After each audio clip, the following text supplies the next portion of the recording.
Think out of the box. What is 2 plus 2? When your teachers give you a maths problem like this, there can only be one solution to it. The answer is same for a 5-year-old as well as the great scientist.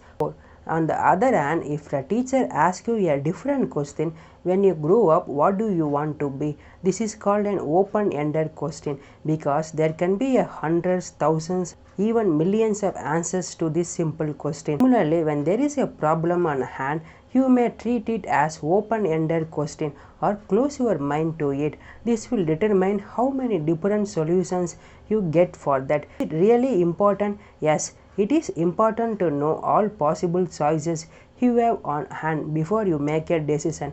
Imagine that you don't want to eat oily food in the morning. Your mother has made some dosas and vadas for breakfast. What will you do? There is no other options, right? Eat the oily food and run to the school. Instead, if you open the refrigerator and find fresh apples, it is another choice you have which you didn't try to explore. A problem can also have more than one or two solutions. Several times we don't see it immediately and end up making the most obvious decision and regretting it later. To avoid this, we need to start considering any problems as open-ended question.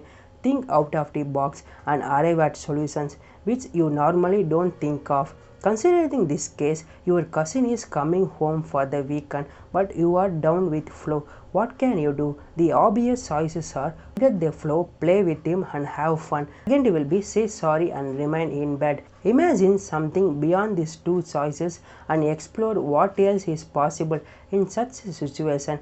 This needs a different thought process which is called lateral thinking. There are many games which you can play even while you are down with fever in bed. Monopoly, video games, watching movies and so on. On any other day, you may not consider this as fun, but now since you are down with a fever and your cousin is also visiting you, you start thinking of unusual ways to find a third solution other than the two we discovered earlier. In fact, if you apply your mind to it, you may find many other solutions to the same problem. The important third step in decision making, a word of caution thought. When you are imagining decision solutions, don't think about what will work, what won't, and reject an idea because of that. We can worry about those later. For the moment, it is important for us to pile up as many solutions as possible. When you start imagining things, the usual bottlenecks and showstoppers will slowly vanish. When you have an option as a possible solution, you start thinking about how to make it happen. On the other hand, if you worry about what will work even better, you will consider the idea seriously. You are doing damage to your overthinking process. It blocks your thinking and make you reject something useful at a very early stage. Here goes a story of a young man who was very poor. He could not support his family and was desperately crying for help. One day, God appeared in front of him and asked, "What do you want?" He was thrilled to see God in front of him and was dumbstruck. After a lot of thinking, he said, "God, please give me some job to support my family member." God agreed and gave him a forest full of sandalwood trees. "I hope you can live happily selling this." "Oh yes, thank you, Lord." God vanished and the young man went home happily. The next day he started cutting all the trees on his own forest area and took them to the market. He sold them for 100 rupees and returned with lot of food, toys and clothes. This continued for next few days and finally it was all over. The forest was empty. The young man started crying again. "Oh God, I have lost everything. What will I do now?" God appeared out of nowhere and asked, "What happened? Why are you crying?" "Lord, I sold all the trees you gave and spent the money.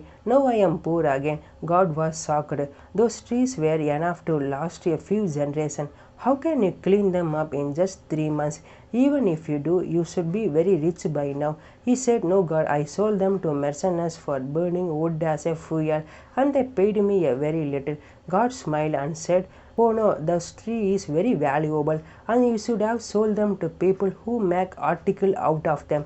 they would have paid you handsomely. The man was very upset, but there is no point thinking about it now. It is too late. This is the value of making choices. You think inside a box, you can achieve very little. Just go out of it. Think of all the other things you have been ignoring, refusing to see all these days, and sky is the limit for you. But having too many choices is also a problem. How do we choose one among them?